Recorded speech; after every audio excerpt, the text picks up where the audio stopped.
Hello, my darlings, and welcome back to Radio Wasteland. I am your host, Chauncey Hallworth, and this is my sidekick, as always, Sean. Hello. We are going to leave Sean's last name out of this because he's embarrassed. Oh, yeah. Well, I just don't want to bring shame on my family with this, whole situation. Yeah, your parents have, like, real jobs. Oh, yeah. Yeah. No, they're doctors. Right. Like, yeah, I'm going on my conspiracy radio show, and they're just like, I don't know you. Yeah, totally. Yeah. They think you're at work. Yeah. All right, so I know for all of you listening that you, like, listen to this show religiously, and you think, man, Chauncey's a cool, laid-back dude. Hip. What do the kids call him? Hip? I'm hip. Is that what kids call me when I'm not around? I don't know. I talk like I'm from the 1920s. I was just born talking that way. Yeah, well, so. Well, my point is that I, at the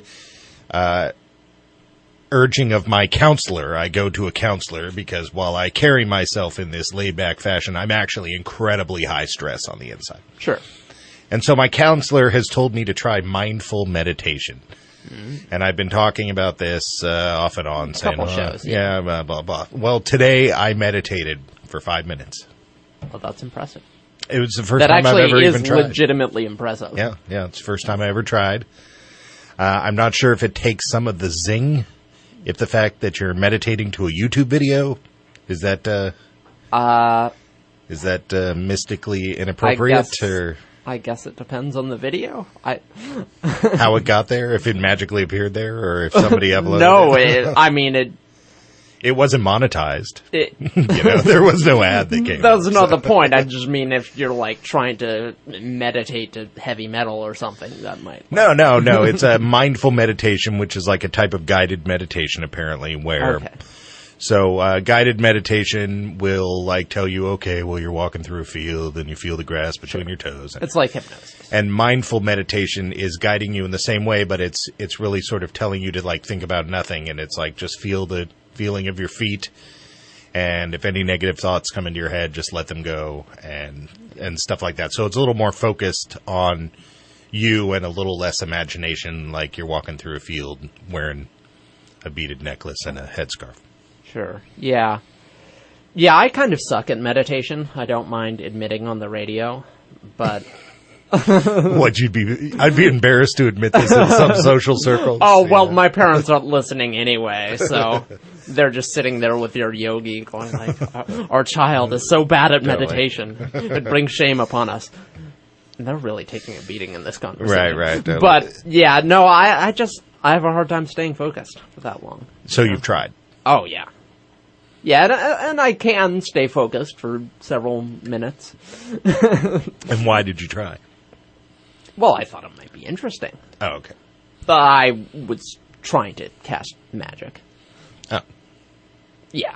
It's a whole thing. That's a book we don't want to open. I feel that the meditations that I was doing was not magical, but maybe I'm doing it wrong.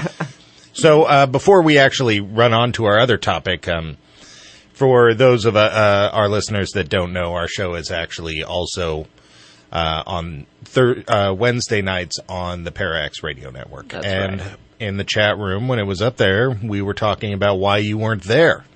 Yeah, well, I was off in Bernie hunting a ghost that I had mentioned previously on the show as a sighting that had... that is in the neighborhood. Right, the one that was mentioned on One Candle Society. That's right. So, to boil it down, there's this whole urban legend about Black Ranch Road in Bernie, which is kind of this spooky, gravelly road that cuts through this giant forest. It's got a spooky name. It does have a spooky name, which, is half the battle, really. Anyway, There's a legend that this little ghost girl with black eyes lives there and freaks out drunk drivers. Mm-hmm. So I wasn't drunk when I was driving down it, so that could explain my failure, but honestly, I'm disappointed. This is the first time somebody failed by not driving drunk. Yeah, that's true. I don't want any listeners to take this as an endorsement of drunk driving. Though, If you do drive drunk on Black Ranch Road, tell us how it went. Right, if you can. If you survive/remember. So, before you tell us the probably disappointing outcome, right. what is the story again behind this ghost? Oh, no one knows the story. It's just something that's been cited a couple of times. I see. Small child, black eyes, freaks out people. So people assume, maybe it was a child that was killed in a drunk driving accident. There's no evidence that that ever happened. But that's the story anyway. And so, yeah, I really was quite disappointed. I drove all the way out there, walked around in the spooky forest for a while. But, yeah, no ghosts. Did hear creepy laughter from the woods. Really? That's not at all out of the ordinary for me, but... I see. Yeah. So it might have been coming from you, or a moonshine still? No, I hear strange noises all the time, creepy laughter, growls, strange knocks, whatever. It's like, it probably had nothing to do with Black Ranch Road, so that was disappointing. Maybe you're haunted. Maybe I am haunted, but that's, I was expecting a little more than that. And I did also see, very curiously, one man in the middle of the night who was in a truck driving very slowly backwards down the road whilst looking out of the side of the truck, like peering intently into the underbrush. So who knows, maybe he was hunting ghosts too. I was driving far too fast to stop and talk to him. But... Far too fast down the haunted gravelly road. Yeah, well, I figured it was prudent. Because if I wasn't drunk, maybe if I drove recklessly enough, it would count. Right. Yeah, I was disappointed. Where's the potency? You get all these spirits, you might see something out of the corner of your eye, just like a flicker, and it's like, there's really nothing more to that than images in a picture book. Where are the ghosts that, like, throw lightning bolts? You would be a terrible ghost hunter, I gotta tell you. Do you ever watch these ghost hunting shows? Yeah, there's I know. Like they have a seasons. lot of fortitude. Yeah, there's like 3 seasons, and they find and I'm like disappointed after, one single thing. Yeah, but, you've spent 15 minutes in the brush and you're over it.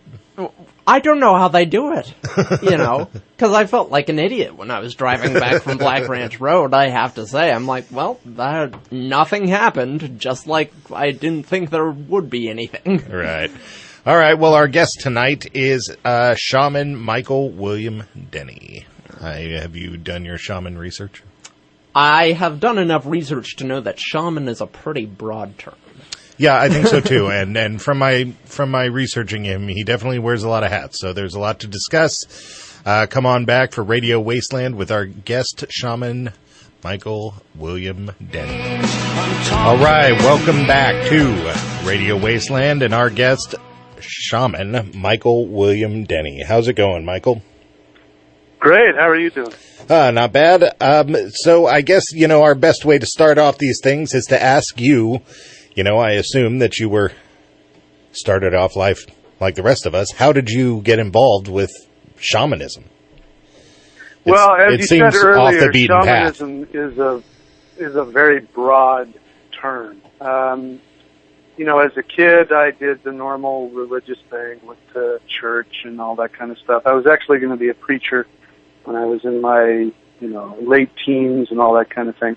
But the short answer is I got involved in multiple traditions that employ what I call traditions that have an unbroken connection into prehistory. So I got involved in initially Taoist martial arts, which is Chinese martial arts, which has to do with a lot of things like Qigong, which is energy work and meditation and all that kind of stuff. And then that branched out into other things like yoga and yogic meditation, and I trained with some African shamans and learned their drumming techniques. So I became kind of a syncretist, and I became really interested in finding what the root spiritual science is to all of these different disciplines, with the assumption that, if spirituality is real, then there's going to be a science to it, and you're going to be able to see in these multiple cultures some similarities that will show you an underlying reality to this. I've often, it's interesting that you're doing that, because I've actually often thought the same thing, with religion in general, that if the spirituality is beyond the church and historically much more beyond the existence of any church or religion, that, you know, there should be similarities across the world and through cultures, and granted people's interpretations would be different, but you know, their messaging might not be. Have you found any sort of similarities from things that people would think were so incredibly far apart?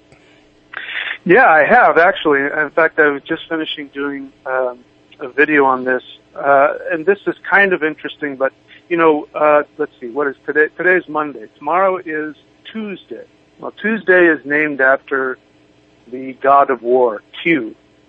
And so I've been doing a lot of research into him because he's very interesting. But just from the language, the name Q comes from the same root where we get divinity.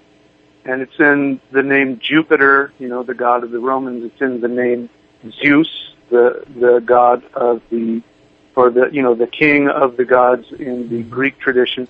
It's also in the Vedic tradition of East India, Yates, Pitta. But what's interesting about all of that, now we can understand, okay, they're all Indo-European, so we can see a linguistic and perhaps even a genetic link that goes back. But what's really interesting is that Q is seen as the king of the North Star. Now, the Chinese tradition, now according to my armchair linguistics understanding, the Chinese language is very different from the Indo-Europeans and probably represents a completely different migration of humans out of Africa, 50, 60,000 years ago, a really long time ago. But they have the same name for the king who lives in the North Star, and his name is Ti. So that kind of stuff to me is, that's going beyond, any kind of superficial, connection that we might make. To me, this tells me that there's a deep, ancient human tradition that if we really dig far enough, we can find some commonalities that everybody shares. Yeah, ancient civilization, or the idea of it, is definitely one of my favorite things to fantasize about. We were talking about this earlier, that, the city of Ur, we're looking at 6,000, 7,000 years ago, and we've come this far in that amount of time, and we're looking at like 200,000 years of humans being human.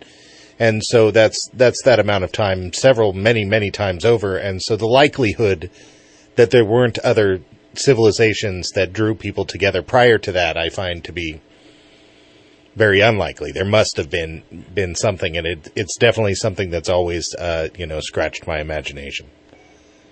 Yeah, and for me, when we get past what we call prehistory, pre-written history, we have really no written documentation about what happened and what people were doing. And, looking at what's just happened in the past 2,000 years, the destruction of knowledge just within the Western world is really phenomenal. So, yeah, if we were to go back further and further, it makes perfect sense that there would have been multiple cultures and traditions and societies, and we may not have any idea what those are based on our understanding of science today. Yeah, especially, a prime example would be in the news here recently. ISIS in the Middle East, they were burning books and libraries and art, things that were potentially thousands of years old. And, throughout history, there have been so many struggles that, a lot of this stuff must have been burned and destroyed, and, Oh, yeah. Yeah, one of the great things, this is why I like language so much, because language, it's very hard to get rid of some deeply entrenched beliefs. And I'll give you one example. The word weird. Everybody uses that word, every day. If something is strange or unusual or frightening or spooky or, ugly, we go, ooh, that's weird. Especially that is one of those ancient concepts that was by the church, by the Catholic Church when it came in.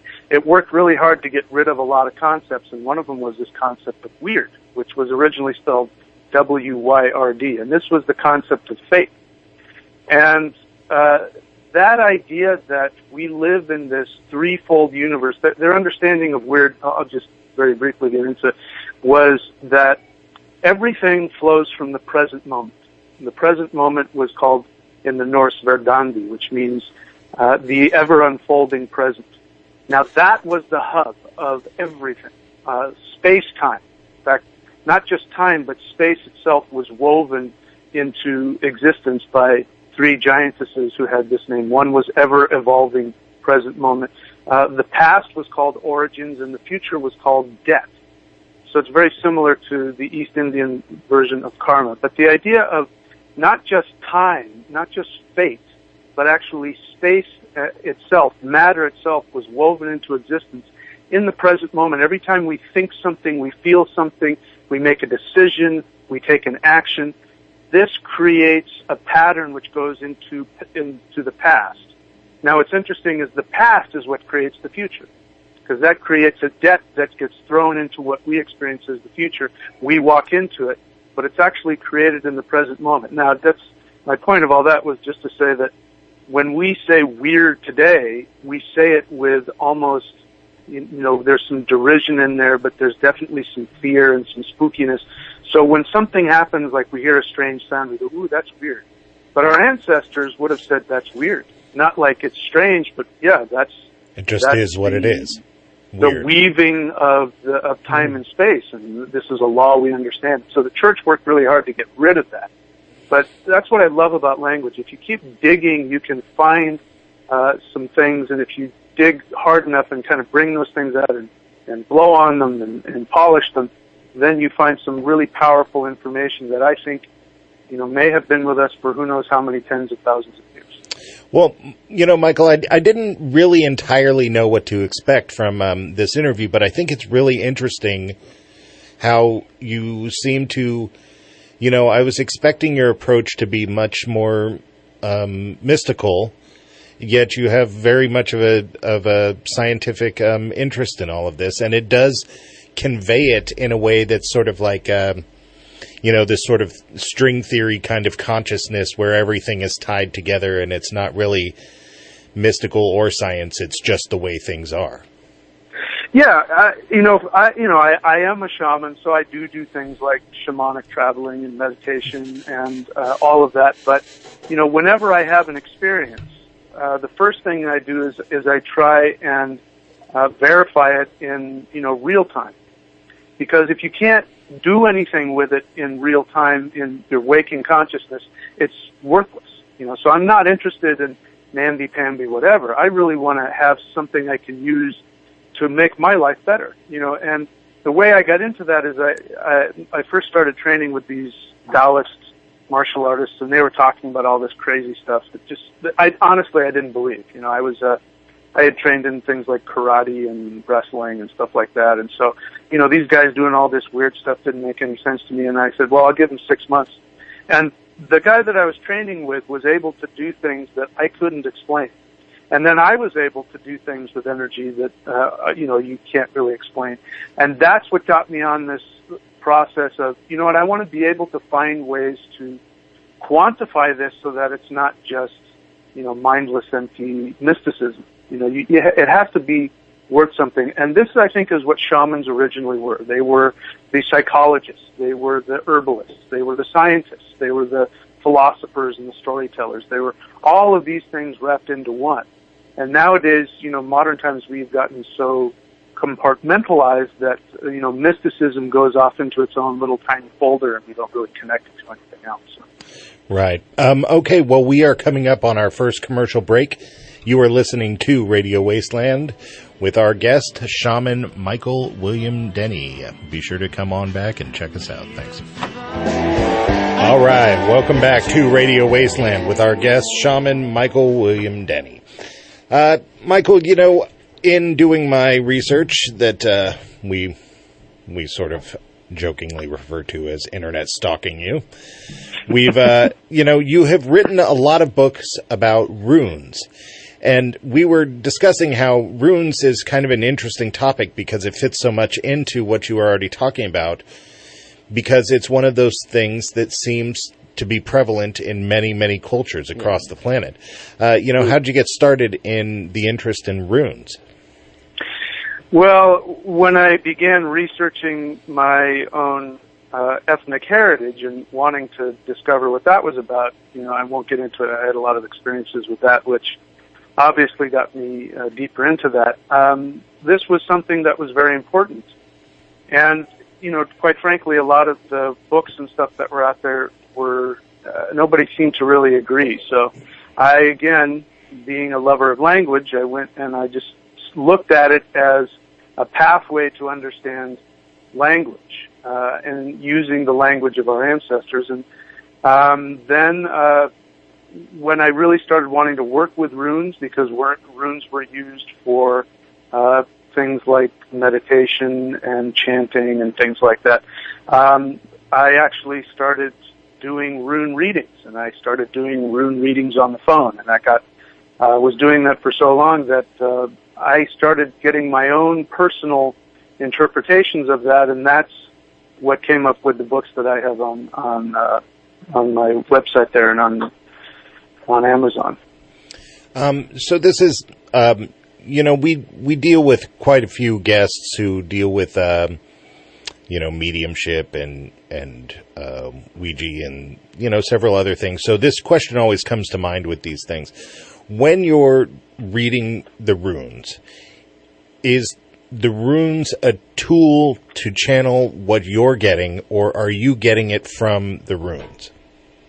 That is a really good question. So I guess there's a threefold answer to that. The first one is that a lot of modern, magicians, which I think are operating out of an incomplete understanding of our ancestral magic and spirituality, they'll say that the runes are arbitrary and it's what you put on them. And I completely disagree. I think that language and sounds that we speak, even the Abrahamic traditions will say that, God spoke. And so there's this understanding that sound and sound vibration has an ability to create. And I believe the runes are tapping into that. Now, having said that, this is why it's important when you're doing rune readings that you are objective. So this is why, when I'm doing rune readings over the phone, I charge people money so that they're paying me for my time so that I don't have any agenda with them. My only agenda is to interpret what's in front of me. But the problem is, like, when you try and do readings for yourself, or if you do readings for somebody you care about, or if you want them to like you, then what ends up happening is that you have the ability to influence the reading with your unconscious and your subconscious mind. So I don't want to give the idea that just because somebody's reading runes that they're automatically getting the truth. It's real easy to influence the readings yourself, with wishful thinking. But the difference between, say, runes and like Ouija boards have one purpose, and that one purpose is to open up a portal to bring in some non-corporeal energy into your physical reality and manipulate you physically so that you move around the board. That is a whole different thing, and I don't play around with that stuff. When you're dealing with the runes, in my opinion, you're either going to be getting your own unconscious wishful thinking, or you are going to be dealing with your higher self, which will be, here's how it works. The runes that you pick, whether you're using cards or whether rune staves or whatever it is, your unconscious mind has already figured out which runes it's going to end up, pulling, even if you're shuffling the cards or whatever. So the mystery isn't in somebody else doing it. You're doing it. The question is whether or not you are channeling your higher self, your own unconscious desires, or the unconscious desires of the person that you're doing the reading for. So that's my threefold answer to your question. So it seems to me like it's something between astral projection, remote viewing, and Godhead. It's like a connection to existence, and you're sort of reading the ripples of life. And if you're open enough, you're getting a clearer answer. Yeah, exactly. Yeah, and it does depend on who you're getting the reading from, because ideally, some people have a clearer connection, if you will, than others. So. Yeah, runes themselves, if you're just using them for personal growth and meditation, you can't go wrong with them. But when you start trying to use them for, either influencing people, which really doesn't work, that's a misunderstanding, or doing readings, then, you're in that kind of gray area where mistakes can happen. Right. Okay. So is part of what you do, does it, I'm not really sure how to put this. Does it involve, because I definitely have a lot of interest in the concept kind of behind astral projection and one's astral or ethereal being. Does it involve this? Yes. I personally, I try and stay as grounded as I can.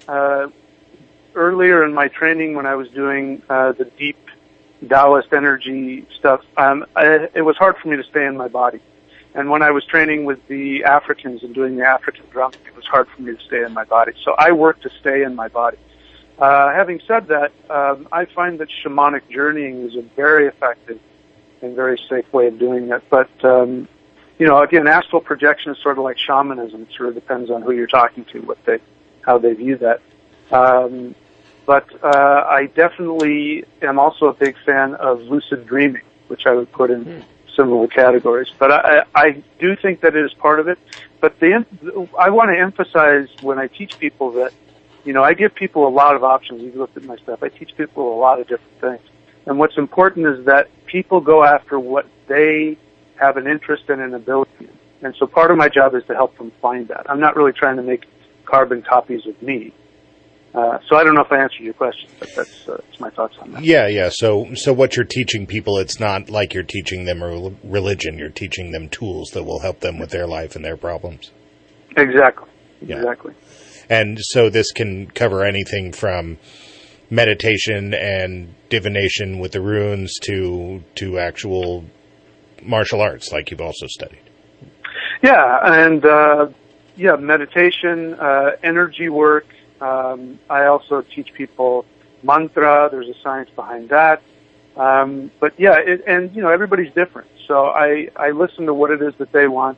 If one of the first things I do is I look at their Vedic astrological chart, which will tell me a lot about them. So I help them find what's going to make them happy. The bottom line is this. All this other stuff that I'm doing, which is really important to me, there's really one thing that I find to be the most important, and that is, what is it that is going to bring somebody fulfillment in their life? And so all of these other tools are really ways to access all the different parts of themselves so that they can do exactly that they can have fulfillment. Because ultimately, what else matters? When we're done with this life, we're going to look back and we're not going to ask ourselves, how much money we made or how successful we were. We're going to ask ourselves, did I do everything I wanted to do? Right. So, when we deal with mediumship and stuff like this, although I don't think it's fair to put you in the category of mediumship, I'm just trying to get an understanding here, and that is, people seem to have very drastically different opinions on basically the way things are. It's just like in this world with religion and belief systems in general. Yeah. Is why it works oftentimes. We right. talk to people and they have a very deep and complex theory of, of how the practices that they engage in work. Right. Absolutely. So do you feel that you're close to an answer, or is it more so interpreting existence as it happens? I'm not really sure how to word that question. Do you feel that you're close to an answer? In terms of mediumship, it helps me. This is again like talking about ghosts, or spirits. It's like, well, wait a minute, what kind of spirit? We live in this community. We're just like in your neighborhood. You've got all different kinds of people from all different kinds of backgrounds. So the same thing is true in the spirit world. So when it comes to mediumship, again, the mindset of the person involved is going to have everything to do with it, because I don't know if they're channeling their own unconscious issues. I don't know if they're channeling some, negative entity, or if they're channeling a deity, you know what I mean? So I don't have a problem with any of it, but it's the same thing. When we talk about spirituality, people kind of put spirituality on this higher plane, and everything that's spiritual is good. And, like a ghost. If you got a ghost in your house, if you didn't think of them as a disembodied spirit, you wouldn't get all freaked out. They were actually Michael, walking around. I'm sorry, we're Yeah. coming up on our last commercial break. Sure. We'll be right back with Shaman Michael William Denney on Radio Wasteland. All right, and welcome back to Radio Wasteland. You've been listening to our guest, Shaman Michael William Denney. You know, Sean, that went very differently than I expected it. Yeah, it really did. And mainly it's just because I don't think either of us, I mean, we both knew that he wrote books and stuff, but he really had a great deal of grounding in many different historical and philosophical traditions. I mean, this was a guy who was really very learned. Yeah. It's hard not to take someone like that seriously. Right. I joke about how I don't actually do any research, but I did research this guy, and all of the topics, he wears a lot of hats, you know. Yeah. He is talking about aligning your chakra and all sorts of stuff that all of them were abstract and nebulous, and I really kind of expected it to go in a direction that was like going to be hard for me to keep up with. Yeah, and definitely a lot of times when you have a guest on in topics like this, they come in with a unified theory, and the radio show is their chance to explain it. Yeah. And it's like, this guy not really. He just knew a lot about all of these different traditions. Right. And, you know, clearly had his opinions about them, but that they were based in his experience, and was just telling us about them, and it was really very refreshing. Yeah, I even gave him the opportunity to throw out some sort of divine answer, and, you know, I was pleasantly surprised that he didn't have one. Right, yeah. And the reason why is maybe my own skepticism, my own negativity, I don't know. But I really kind of feel like if there is something higher out there, if there is something more, for the most part, it's probably beyond our understanding, our capability of understanding it.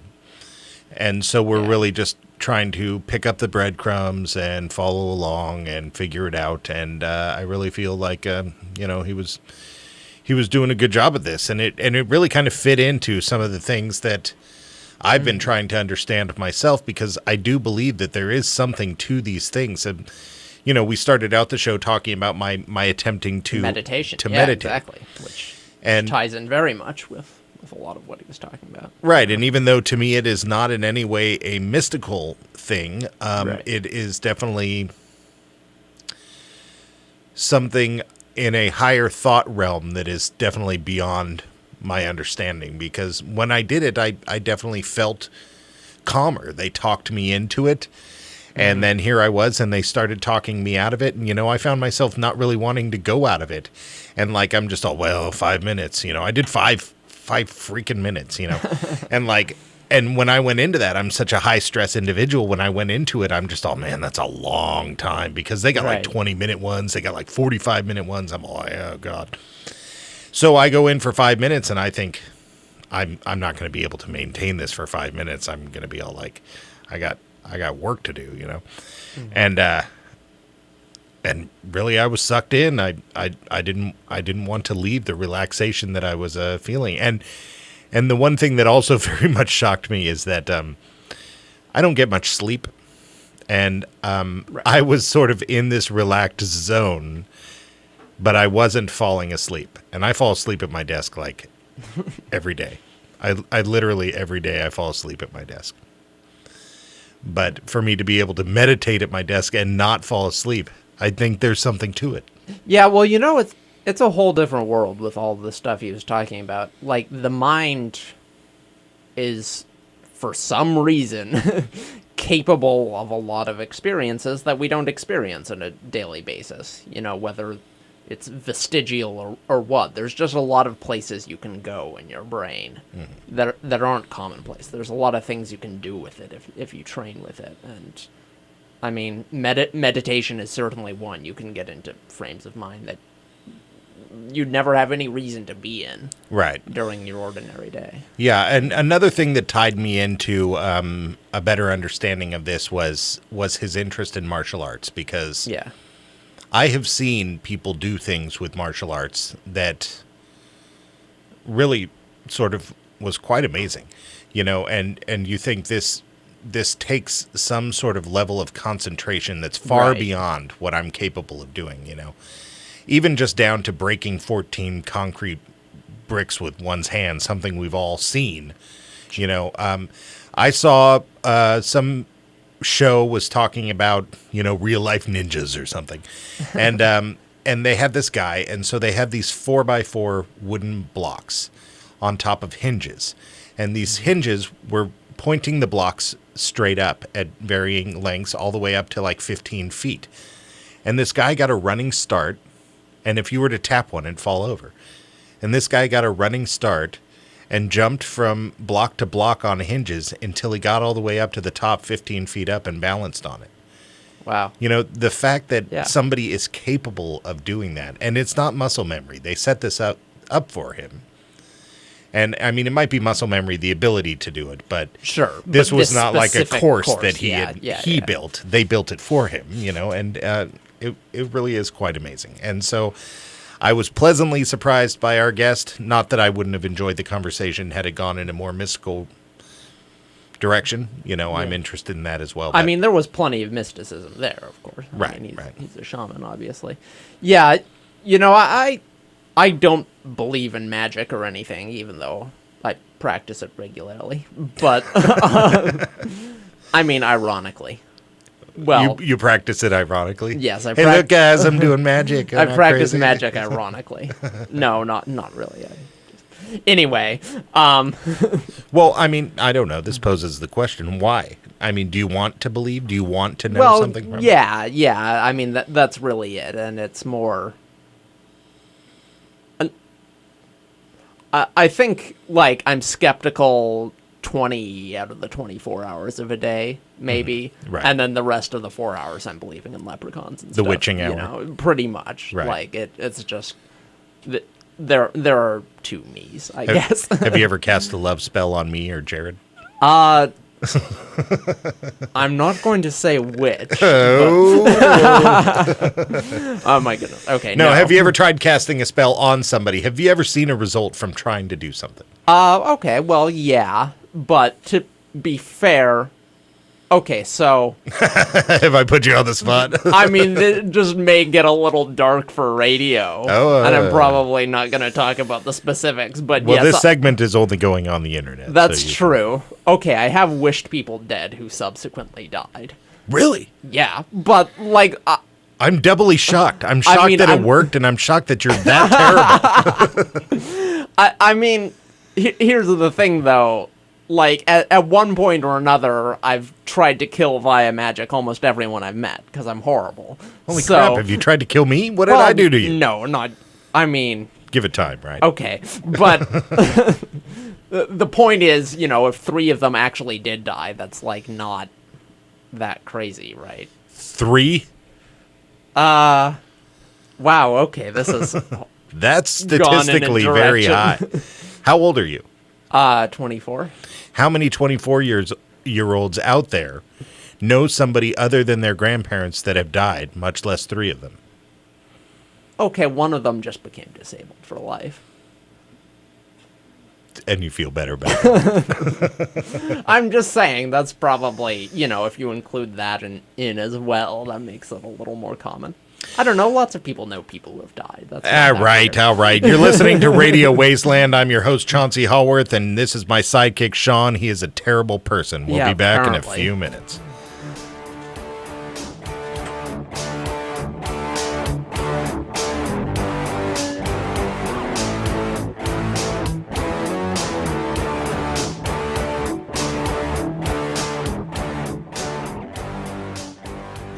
All right, and welcome back to Radio Wasteland. As any regular listener knows, I almost called you viewers. As any regular listener knows, we like to cover something in the news, something paranormal and exciting. Yep. And it's Sean's luck to bring us that story. What do you got for us, Sean? That's right. Well, you know, this week it was hard to pick just one. Because I don't know if it's the eclipse or what, like the astrologer last week said, but, you know, there's a lot going on, paranormally speaking. And I check every week, what's going on, and there's always at least one UFO sighting. That's of course, normal. that's why it's such a huge topic. Right, there's always almost always at least one ghost sighting. This time I saw at least 3 or 4 UFO sightings, orbs in Texas, one in China, a couple others, at least one ghost sighting, some strange black mist in a Texas hotel, I think. This week, the, what are they called? South Carolina Emergency Management Division. Yes, that's it. Released an advisory warning people to be careful of lizard people sightings. I am not making this up. Really? They did. Yeah. They released it on their Twitter. They had this map of lizard people sightings in South Carolina, and we're just like, we don't know how the eclipse is going to affect their sleep cycle. So if you see something, say something. And they were serious. This has to be a hoax. The government can't come out and... I very much doubt they were serious. I think it was tongue-in-cheek. Some people thought they were serious, but it was... on any other week, that would take the cake. I haven't even gotten to my story yet. Right. But... okay. We've never talked about lizard people, and I gather there's somewhat of a phenomenon down in the south. Well, I'm sure, our producer Joe, his favorite is cryptids, so I'm sure he'd be very happy if we covered some lizard. Yeah, we'll have to get to that eventually. But no, the one I chose this week, because it has to do with a shaman, although a shaman a little bit kookier than the one we just talked to, was a self-described Mesopotamian shaman who took credit for some Bigfoot sightings, saying, "No, everyone, hold on, it wasn't Bigfoot. It was just me dressed in animal furs." And he showed some pictures on Facebook of him dressed in this rather frightening, animal fur costume with this weird animal fur mask. And was saying, it was just me walking around. But several cryptozoological organizations who already kind of went all in with their Bigfoot sightings said, "No way, the fur on your animal furs looks different." It was definitely Bigfoot that we saw. So, right. Is the shaman covering for Bigfoot? What's going on here? But right. It's a pretty odd one, and this was in North Carolina. So a lot going on in the Carolinas this week. Okay, this makes me think of it. Yeah, a lot going on down in that area in general. That's all over the news. But so the first thing that this makes me think of is that this guy has got to be pretty ballsy to walk around the woods of North Carolina dressed in animal skins. You're gonna get shot. Yeah, well, that was actually the tagline of the story, is that after that... No, I'm serious. Oh, I believe you. It's so funny. Some organization, I think it was a city, or I wish I could remember, but came out and said, if you see Bigfoot, please don't shoot it, because it's probably a person in a gorilla suit. Right. That's nice, though. They're just all, don't shoot it because it's probably a person. But if it's Bigfoot, go ahead and just shoot it. Right. If you can verify the Bigfootness of this animal, then right. Yeah, go ahead. But, well, we got to, get Jim. Yeah. We had the guy on the show who wanted to kill Bigfoot. Yeah, and, I was questioning his hesitation to pull the trigger. Yeah. I was thinking, oh, come on, you don't need to find one that's a danger to people. Just, bring back any of them. It would be a major scientific discovery. But, I'm glad that he didn't murder the shaman. That would have been sad. Yeah, the world needs, people who walk around at night in the woods in animal furs. Yeah, well, it does. The world does need this, interesting people, man, makes the world go round. I mean, that's what we're talking about. I mean, if there wasn't a bunch of, freaks and crazies like us wouldn't have freaks and crazies to talk about. That is true, though I hope listeners will understand that we mean freaks and crazies in an endearing way. Well, we included ourselves in the... Well, yeah, that's true. Yeah, interesting people, I don't have time for boring people. How many businessmen do I need to be friends with? I got Joe. That's true. I don't need any more businessman friends. So. Yeah, I got one. I mean, he barely counts in terms. It's not like he wears a tie every day. And I got to say, at this point, my friend roster does not include a shaman who wears animal furs in the wilderness. But it could. It could. Yeah. Just follow him on Twitter. All right, you're listening to Radio Wasteland. Thanks for checking us out. Check us out next week. She holds her head up now, just in case.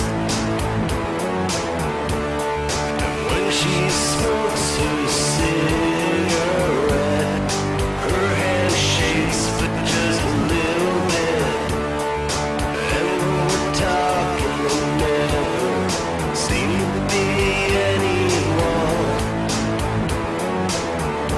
Even though when I look at you, you're always curled up in a arm.